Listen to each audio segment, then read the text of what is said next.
Carving candles is an old German craft, still practiced by artisans. It involves layering different colored wax, then carving designs to expose those luminous colors.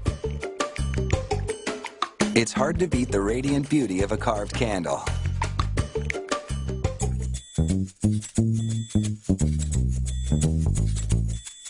Carved candles are known for their swirls and curls, a look so elaborate that lighting one is an occasion in itself.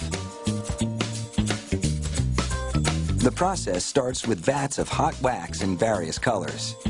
The candle maker stirs them to circulate the specially formulated dyes. She dips a star-shaped wax core into clear wax and then yellow. The clear wax dilutes whatever color wax follows it. The layers are hardened in cool water. She repeats this process between 30 and 35 times, building up different colored layers on the candle core. As the dipping continues, the candle becomes warmer and softer, which will allow it to be carved. The quick water dips only cool the outer layers. Partway into the dipping, the candle maker deepens the candle's grooves. As she resumes dipping, she has to keep a close watch on the candle's temperature.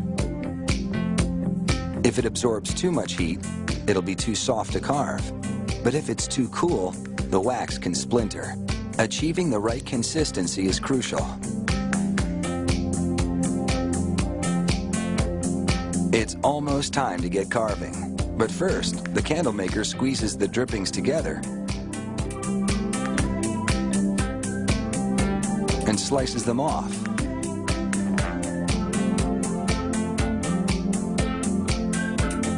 They're too attractive to waste, so she quickly shapes them into a mushroom candle.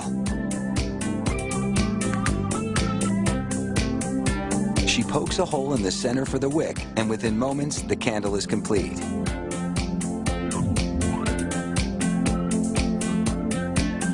With the big candle at the perfect temperature, the clock is ticking. It has to be carved in just 15 minutes, or it will be too hard to work with. The candle maker slivers the bottom and curls the pieces back. She dunks the row of curls into water to harden them a bit so they don't sag.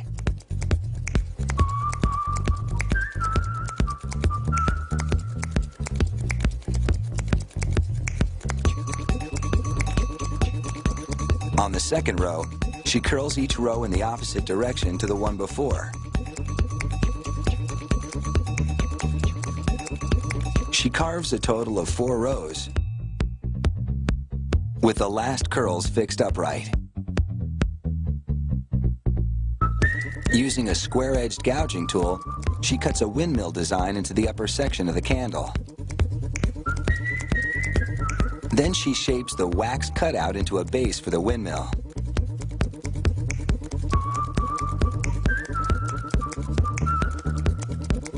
Tulips and other designs decorate the top of the candle.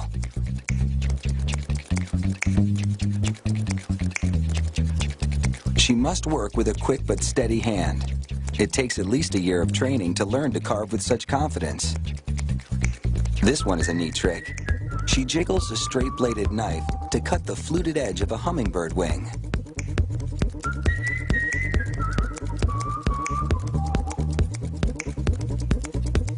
One last character, and this carving job is complete.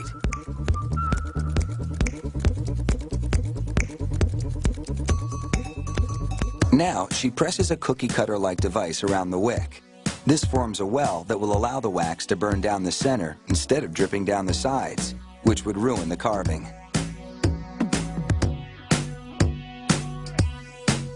She spins the candle in a hot pan to melt the bottom so that it's level. And while it's still hot, she attaches the company's sticker. Finally, an acrylic glaze seals the candle's decorations and protects the finish. Once lit, the light from the clear core shines through the designs for a real glowing beauty.